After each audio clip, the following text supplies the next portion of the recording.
हमारे शरीर के सर्वांगीण विकास के लिए या यूं कहिएगा फुल बॉडी डेवलपमेंट के लिए हम लोग खाना खाते हैं। और हम लोग खाना खाते हैं किस वजह से है, ताकि खाने के अंदर कुछ पोषक पदार्थ यानी कि न्यूट्रिशंस हो। जी हाँ, ये पोषक पदार्थ ही होते हैं जो कि हमारे तन मन को संतुलित यानी कि बैलेंस बनाए रखने में बहुत ज़्यादा मदद करते हैं। जैसे एग्जाम्पल से हम लोग खाना खाते हैं तो उसके अंदर पोषक पदार्थों में कार्बोहाइड्रेट आया। अब कार्बोहाइड्रेट क्या करता है, हमें इंस्टेंट एनर्जी देने का काम करता है। फैट्स आता है, वसा भी हमें एनर्जी देता है। प्रोटीन क्या करता है, हमारी मसल्स बिल्डिंग में हेल्प करता है, सेल्स को रीजनरेट करने में हेल्प करता है। अच्छा, वहीं पे हमारे मिनरल्स होते हैं, वो सिग्नल्स को कैरी करते हैं ब्रेन से हाथ पांव तक, पूरी बॉडी के अंदर सिग्नल्स को कैरी करते हैं। अभी यहीं पे एक नाम विटामिन भी आता है, और ये विटामिन क्या करता है, पर्टिकुलर बहुत सारी डिजीज होने से बचाता है। ना तो ये एनर्जी देता, लेकिन इसका मेन काम ये होता है हमें कि पूरी बॉडी के अंदर कोई भी डिजीज ना हो जाए, कोई बीमारी ना हो जाए। तो आज हम पर्टिकुलर एक लेक्चर हमारा जो है वो विटामिन के ऊपर ही है। फुल डिटेल हमारी विटामिन के ऊपर ही है कि क्या होता है विटामिन कितने टाइप का होता है, कौन सा फैट में डिसॉल्व है और कौन सा वाटर में डिसॉल्व है, इनके साइंटिफिक नेम क्या होते हैं और किस किस चीज़ों से ये पूरे हो सकते हैं, इनकी कमी से कौन सा रोग हो सकता है और इनकी हिस्ट्री क्या रही है। तो आइए जानते हैं। मेरा नाम है सुनील, आशा करता हूँ आप सभी बहुत अच्छे होंगे। स्टार IQ परिवार में आप सभी का हार्दिक अभिनंदन करता हूँ। अगर आपने अभी तक हमारा चैनल सब्सक्राइब नहीं किया है तो प्लीज़ चैनल को सब्सक्राइब करिएगा, पास में बेल आइकन को भी प्रेस कर लीजिएगा। हर रोज़ डेली करंट अफेयर के लिए हरियाणा हो, नेशनल, इंटरनेशनल और के अलावा NCERT बुक्स और बहुत सारी मल्टीपल चीज़ें आपको एजुकेशन से रिलेटेड यहाँ मिल जाएगी, सटीक जानकारियों के साथ मिलेगी। अच्छा, के साथ में अगर आपको इसका PDF लेना है तो मेरे Telegram channel star IQ education से आप लोग ले सकते हैं। तो आइए शुरू करते हैं। सबसे पहली बात हमारे मन में यह आती है कि विटामिन होते क्या हैं। What is vitamin? देखो, विटामिन को यूं ही जीवन रक्षक नहीं कहा जाता है। ये न केवल हमारे शरीर को रोगों से बचाते हैं, बल्कि शरीर को सही रूप देने का भी काम करते हैं। हमारे पूरे शरीर को काम करने के लायक भी यही बनाते हैं। विटामिन वो छोटे छोटे कार्बनिक यौगिक होते हैं जो हमारे शरीर को सही ढंग से काम करने की पावर देते हैं। हमारे शरीर को इन विटामिन की बहुत कम मात्रा में ज़रूरत होती है। ऐसा नहीं कि किलो 2 किलो चाहिए हमें, और यह जितने भी इनकी क्वांटिटी होती है, यह मात्रा हमें उस भोजन से मिलती है जो हम लोग खाते हैं। अब ऐसा नहीं है कि हर भोजन में एक ही विटामिन हो, एक ही खाने में मल्टीपल विटामिन हो सकते हैं। और क्योंकि विटामिन का निर्माण हमारे शरीर में अपने आप नहीं होता है, 1-2 विटामिन को छोड़ के, इसलिए वजह से हमें खाने की ज़रूरत पड़ती है। विटामिन D और K है, हम पढ़ेंगे आगे जाके, वो तो अपने आप बन जाते हैं, लेकिन फिर भी हमें बाहर से अलग से एप्पल हुआ या आम हुआ, केला हुआ, ऐसी चीज़ें हमें खानी पड़ती है ताकि हमारे शरीर के अंदर इन चीज़ों का विकास हो सके। एक विटामिन कार्बनिक पदार्थों का एक समूह होता है, जैसा कि हमने अभी पढ़ा, जो प्राकृतिक खाद्य पदार्थों में मौजूद होता है। प्राकृतिक खाद्य पदार्थों का मतलब क्या हुआ कि हम लोग जैसे एप्पल है, अब एप्पल एक प्राकृतिक चीज़ है, नेचुरल है, ठीक है, और ये ह्यूमन मेटाबॉलिज्म के लिए विटामिन, टाइप ऑफ विटामिन की आवश्यकता होती है हमारे पूरे उपापचय के लिए, हमारा पूरा डाइजेशन सिस्टम के लिए। ऐसा नहीं कि हमें एक ही विटामिन है तो काफ़ी रहेगा, कोई एक विटामिन ज़्यादा नहीं होना चाहिए और कोई एक विटामिन कम नहीं होना चाहिए। अगर पर्टिकुलर भी एक विटामिन कम हो गया तो तुरंत जो है कोई ना कोई डेफिशिएंसी नज़र आ जाएगी, कोई ना कोई रोग जो है नज़र आ जाएगा। अब आगे की बात आती है कि विटामिन का इतिहास क्या रहा है। देखिए, विटामिन शब्द की खोज तो फंक नामक एक साइंटिस्ट थे, उन्होंने की थी। और विटामिन की खोज जो है एक डच के बैक्टीरिया साइंटिस्ट थे जिनका नाम है क्रिश्चियन एइकेमैन। 1858 से 1930 के बीच में इनकी एक शोध हुई थी। उन्होंने ये सिद्ध कर दिया था कि जो हमारा भोजन है, जो हमारा आहार है, उसके अंदर कुछ ऐसे केमिकल्स होते हैं जो हमारे शरीर के लिए बहुत ज़्यादा ज़रूरी होते हैं। तो आप ये नाम याद रख लीजिएगा कि क्रिश्चियन एइकेमैन जो है, इन्होंने विटामिन की खोज की थी। विटामिन शब्द की खोज सी फंक ने की थी, विटामिन की खोज जो है क्रिश्चियन एइकेमैन ने की थी। दोनों में थोड़ा सा डिफरेंस है, आपको याद रहना चाहिए। के अलावा एक ब्रिटिश वैज्ञानिक फ्रेडरिक हॉपकिन ने भी ये साबित किया था कि मानव शरीर के अंदर सेहतमंद रखने के लिए कोई ना कोई केमिकल चाहिए। लेकिन आपको दोनों में से सवाल पूछा जाए कि बॉडी के लिए कुछ केमिकल चाहिए हमें हेल्दी रखने के लिए, तो ये सबसे पहले किसने बताया, तो आपको क्रिश्चियन एइकेमैन का नाम याद रखना है। दूसरे नंबर पर अगर ऑप्शन ना हो तो फ्रेडरिक हॉपकिन का नाम आपको जो है वो याद रखना है। अब अगली बात है, इन विटामिन्स का महत्व क्या होता है। भाई ये मेन अगर कहिएगा फंक्शन के हिसाब से बात करिएगा तो ये क्या करते हैं, तो देखिएगा मेन इन विटामिन का काम होता है हमारे शरीर को भोजन जो होता है ना, हमारा जो भी हम खाते हैं उसको एक फ्यूल में कन्वर्ट कर देना, जिससे शरीर का खाया हुआ खाना ठीक से पच सके। यही इसका मेन काम होता है। आहार में किसी भी विटामिन की कमी किसी भी बीमारी का न्योता हो सकती है। ठीक है, कोई भी विटामिन कम हो गया तो अभी मैंने कहा था जाहिर सी बात है हमारे एक बीमारी का इन्विटेशन है वो शरीर को सही रूप से एनर्जी मिल सके, साथ ही शरीर को निरोग रख सके, हमारे खाने में उपलब्ध जितने भी पौष्टिक तत्व होते हैं उनको शरीर के अंदर सही ढंग से बराबर बराबर दिया जा सके। यही काम होता है हमारे शरीर के अंदर विटामिन का। अब ये विटामिन के प्रकार कितने होते हैं, टाइप्स ऑफ विटामिन क्या है? देखिए विटामिन कुल तो होते हैं 13 प्रकार के, और इन सभी 13 प्रकार को ना मेनली 2 टाइप से बांटा गया है। एक तो होता है जो कि फैट के अंदर डिजोल्व होता है, और दूसरा जो होता है वो वाटर के अंदर डिजोल्व होता है। एक वसा में घुलनशील होता है और दूसरा पानी में घुलनशील होता है। जो वसा में घुलनशील होता है विटामिन, वसा या लिपिड की मदद से आंतों के मार्ग से अवशोषित होता है, मतलब हमारी जो इंटेस्टाइन है वहीं से जाके एब्जॉर्ब होता है। कौन कौन से फैट में डिजोल्व होने वाले? एक विटामिन ए है, एक के है, एक ई है, एक डी है। आप इसको यूं याद कर लीजिएगा, कीड़ा याद कर लीजिएगा, के ई डी ए याद कर लीजिएगा। कीड़ा कीड़ा जो होता है पानी में नहीं घुलता, इस तरीके से आप याद कर लीजिएगा। ये पानी में नहीं घुलता, ये वसा में घुलनशील है। ठीक है, इनके आप टेक्निकल नाम भी याद कर सकते हैं। रेटिनॉल होता है, फिलोक्विनोन होता है, टोकोफेरॉल होता है, कैल्सीफेरॉल होता है। एक बात ध्यान देनी होगी, ये है नोट कि वसा कोशिकाओं में संग्रहित किया जा सकता है, यानी कि हमारी सेल के अंदर इनको रोका जा सकता है, स्टोर किया जा सकता है। वसा जो होती है वो हमारी सेल के अंदर स्टोर की जा सकती है। जब अतिरिक्त मौजूद होता है तो आसानी से आंतों के मार्ग के माध्यम से अवशोषित हो जाता है। कई बार क्या होता है, किसी सेल के अंदर ज़्यादा फैट जमा हो जाता है तो फिर इन्हें इंटेस्टाइन की मदद से जो है एब्जॉर्ब कर लिया जाता है, और ये काम होता है इन्हीं विटामिन का। ठीक है, और पानी में घुलनशील वालों की बात की जाए तो पानी में घुलनशील विटामिन जो होते हैं वो हमारे शरीर में बहुत लंबे टाइम तक तो नहीं रहते हैं, और ना ही बहुत लंबे टाइम तक इन्हें शरीर स्टोर कर सकता है। या तो ये पसीने से या यूं कहिएगा यूरिन के माध्यम से शरीर से बाहर निकल जाते हैं। इस वजह से हमें इन्हें बार बार रिपीट करना पड़ता है। पानी में घुलनशील वाले ये विटामिन है। 2 विटामिन होते हैं मेनली, बी और सी, लेकिन बी कॉम्प्लेक्स है, बी के कई सारे टाइप है।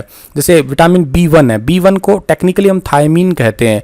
B2 होता है राइबोफ्लेविन, B3 होता है नियासिन, B5 होता है पेंटोथेनिक एसिड, B6 होता है पायरोक्सिन, B7 होता है बायोटीन, B9 होता है फॉलिक एसिड, B12 होता है आपका साइनोकोबिलिन, और विटामिन सी एस्कॉर्बिक एसिड। ये ऐसे ही हैं जो हमारे शरीर के अंदर स्टोर नहीं होते, इनको शरीर से आसानी से बाहर निकाला जा सकता है। अब आपके 2 क्वेश्चन प्रिपेयर हुए, ऐसे कौन सा विटामिन में से है जो शरीर के अंदर से आसानी से बाहर निकल जाता है? तो आपको 3 ऑप्शन तो कुछ और मिल जाएंगे, जैसे ई मिल गया, के मिल गया, डी मिल गया, ए मिल गया, एक ऑप्शन माल सकता है आपको सी मिल जाएगा। तो सी और बी 2 ही ऐसे हैं जो हमारे शरीर के अंदर से आसानी से बाहर निकाले जा सकते हैं। ठीक है, अच्छा जी, इसके बाद आगे अगर हम बढ़ते हैं तो विटामिन के अंदर हमेशा कार्बन होता है।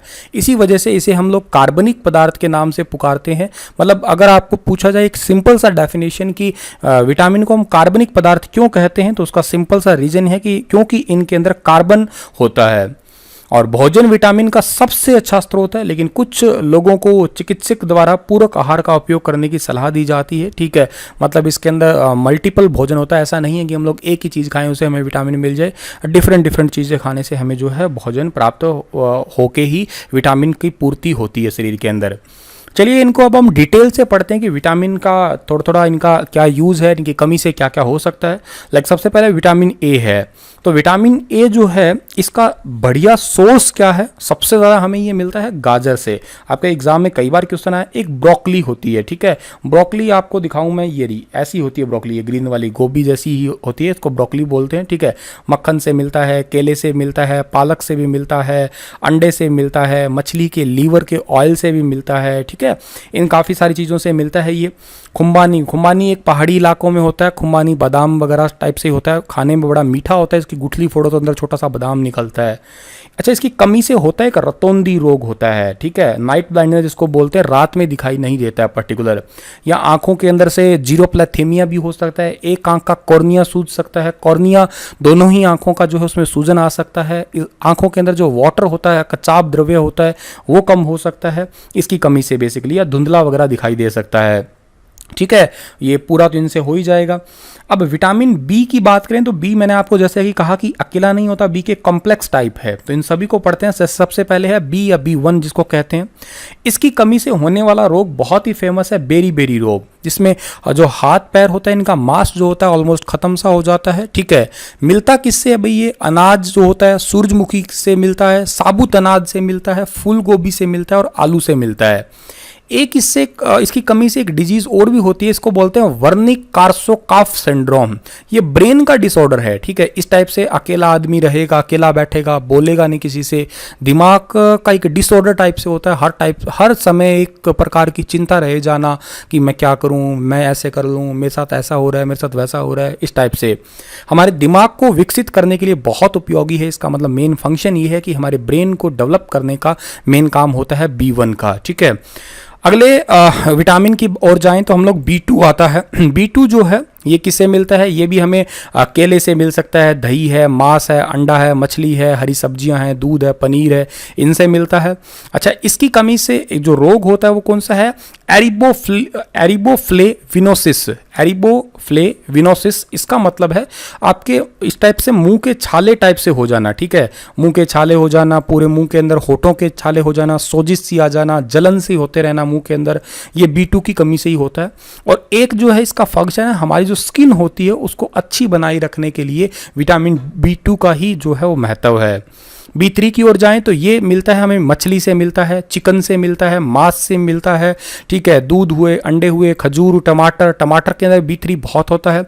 सब्जियों में ब्रोकली हुई, गाजर हुई, शकरकंद हुए, मेवे हुए, साबुत अनाज, फलियां, इन सभी से मिलता है ये, ठीक है। मशरूम वगैरह, शराब बनाने वाला खमीर जो होता है उससे भी B3 होता है उसके अंदर। इसका मतलब ये नहीं कि आप दारू पीने लग जाएं। इसकी कमी से हो क्या सकता है? डायरिया हो सकता है, डर्मेटाइट्स, इस टाइप की खाज, खुजली, दाद वगैरह, ठीक है। मानसिक अशांति यानी कि प्लेग्रा रोग जिसको बोलते हैं, ये हमारी बॉडी का फंक्शन इसका होता है ब्लड प्रेशर को कंट्रोल रखना, BP को कंट्रोल रखना, सर दर्द को ठीक करना और दस्त को कम करना, ये इसका ही काम होता है B3 का। तो अगर हमें सर दर्द जिसका बहुत ज़्यादा होता है तो उनको जो है खजूर, टमाटर, पत्तेदार सब्जियां, ब्रोकली, गाजर ये ज़्यादा खानी चाहिए, ठीक है। B5 की बात की जाए, B4 नहीं होता, B5 है। ये भी मीट से मिलता है, साबुत अनाज से मिलता है, ठीक है, ब्रोकली से मिलता है और मछली के अंडाशय वगैरह से मिलता है। इसकी कमी से क्या होता है? देखो, कई बार आपके जैसे पैर सुन्न हो जाता है ना, ऐसे पैर में चुभन सी होती रहती है, ऐसे चींटियां सी चल रही होती है इस टाइप से पैर के अंदर, या हाथों के ऊपर ऐसे सो ज़्यादा, कहते हैं ना हाथ सो गया, पैर सो गया, वो वाला विटामिन इसकी कमी से ही होता है। वो वाला वो डिजीज़ है, वो अच्छी चीज़ नहीं है, बता दूं मैं। और के साथ में बाल झड़ने लग जाते हैं, बाल सफ़ेद हो जाते हैं, तो भी B5 की कमी से ही होता है। तो बालों को स्वस्थ रखना, सफ़ेद होने से बचाना और मानसिक तनाव को भी कम करना B5 का काम है। B6 की बात की जाए तो ये मीट से मिलता है, साबुत अनाज से मिलता है, सब्जियों से मिलता है, कुछ ड्राई फ्रूट से भी मिलता है। पैरों में कई बार जलन होती है बहुत ज़्यादा, ठीक है भाई, जैसे पैर के अंदर कोई आग ही लगा दी होगी, ये इसी की कमी से ही होता है। के अलावा हमारे नर्वस सिस्टम को भी थोड़ा सा ये वीक करता है। न्यूरोपैथी बोलते हैं उसको हम लोग, डायबिटिक न्यूरोपैथी बोलते हैं, जो पैरों में जलन होती है उसको। इसका फंक्शन मेन क्या होता है? सुबह की थकान को कम करने से हम लोग नींद लेके उठते हैं ना, अच्छी बढ़िया नींद इसी विटामिन की वजह से ही आती है। अगर ये कम है तो नींद जो है वो कम आने लग जाएगी या नींद की प्रॉब्लम हो जाएगी। B7 जो है ये अंडे की जर्दी से मिलता है और लीवर से मिलता है, मछली वगैरह से, और कुछ सब्जियों से भी मिलता है। आंत में सूजन इससे हो जाती है और ये हमारे बालों के लिए भी बहुत अच्छा होता है और हमारे स्किन के लिए भी बहुत अच्छा होता है। विटामिन B9 जो है ये हमें फली, जैसे आपने सेम की फलियों की सब्जी कभी खाई होगी, सूरजमुखी के बीज वगैरह कभी खाए होंगे, और के अलावा फलों का रस है जैसे बियर वगैरह, बियर में थोड़ा बहुत विटामिन B9 होता है। इसका मतलब नहीं कि आप बियर पीने लग जाओ। ये मेनली फीमेल्स के लिए होता है, त्वचा के रोग और गठिया उपचार के लिए बहुत शक्तिशाली होता है। गर्भवती महिलाओं को इसी विटामिन की लेने के लिए जो है सलाह दी जाती है। विटामिन B12 ये मछली, शंख, मांस, मुर्गी, अंडे, दूध, इन्हीं से ही मिलता है। इसकी कमी से जो है एनीमिया रोग हो जाता है। एनीमिया का मतलब है कि हमारे शरीर में खून की कमी हो जाना, मुंह के अंदर अल्सर वगैरह की बीमारी भी हो जाती है। अब देखिएगा, नॉर्मल एनीमिया और एक एनीमिया होता है मेगालोब्लास्टिक। इसके अंदर हमारी जो RBC है उसका साइज बढ़ जाता है, RBC सोजिश में आ जाती है। ये विटामिन B12 की कमी से होता है। अगला हमारा विटामिन है विटामिन C। अब विटामिन C जो है वो कहाँ से मिलता है? जितने भी खट्टे फल होते हैं, जैसे आंवला हुआ, नींबू हुआ, संतरे हुए, इन्हीं से ही मिलता है। ये हमारी हड्डियों के लिए, स्किन के लिए बहुत अच्छा होता है, ठीक है। मसूड़ों के लिए स्क्रवी रोग हो जाता है, खून वगैरह निकलता रहता है, विटामिन C की कमी से ही होता है। विटामिन डी की बात की जाए तो ये सूरज की रोशनी से मिलता है हमें, के अलावा दूध से मिलता है, के अलावा जो है फिश है, अंडे है, बीफ वगैरह है, मशरूम वगैरह से मिलता है। रिकेटस एक रोग होता है बहुत इंपॉर्टेंट, रिकेटस मतलब सूखा रोग, या कहिएगा आप लोग आस्टे मलेशिया, ये इसमें क्या होता है घुटने वगैरह का पर्टिकुलर दर्द होता रहता है। विटामिन डी का फंक्शन होता है हमारे शरीर के अंदर जो प्रतिरक्षा प्रणाली है उसको मजबूत करना, दांतों की सड़न को कम करना विटामिन डी का काम है। विटामिन ई जो है ये हमें कहाँ से मिलता है, कीवी से मिलता है, बादाम से मिलता है, या यूं कहिएगा आपके जितने भी ड्राई फ्रूट्स है, अखरोट वगैरह है, इन्हीं से ही मिलता रहता है, बादाम वगैरह से ये। और ये नवजात शिशुओं में हीमोलिटिक एनीमिया इससे होता है। अब देखिएगा अभी आपने पढ़ा था एक दूसरा एनीमिया, ये है हीमोलिटिक एनीमिया। इसके अंदर लीवर में प्रॉब्लम होती है ज़्यादातर, ठीक है, क्योंकि माँ के गर्भ में बच्चों का खून लीवर के अंदर ही बनता है। और जिन लोगों को लीवर की कभी प्रॉब्लम होती है तो विटामिन ई पूरा करने के लिए उन्हें कहा जाता है गेहूं के बीजों से, या यूं कहिएगा साबुत अनाज से, या गेहूं के जवर वगैरह होते हैं वहां से भी विटामिन ई मिलता है। और लास्ट विटामिन है विटामिन के, हमारा पत्तेदार सब्जियां, कीवी, टमाटर, इन्हीं सभी से मिलता है विटामिन के। साबूदाने की खीर में विटामिन के होता है। कभी चोट लग जाए तो खून अगर बहने लग जाए उसको रोकने में मदद करता है विटामिन के ही। ब्लड क्लॉटिंग में हेल्प करता है, रक्त स्त्राव में हेल्प करता है, ये उसको रोकता है। डेली कितना कितना विटामिन चाहिए हमें, ये इसकी मात्रा है, हमें हमारे भोजन के अंदर इतना इतना विटामिन जरूर चाहिए। इसका स्क्रीनशॉट ले लीजिएगा, कई बार एसएससी एग्जाम में इनको दे देता है, ठीक है। इसी के साथ ये लेक्चर समाप्त होता है। आशा करता हूँ आपको चीज़ें समझ आई होंगी। फिर हाजिर रहूँगा लेटेस्ट अपडेट के साथ में, तब तक के लिए आप हंसते रहना, मुस्कुराते रहना।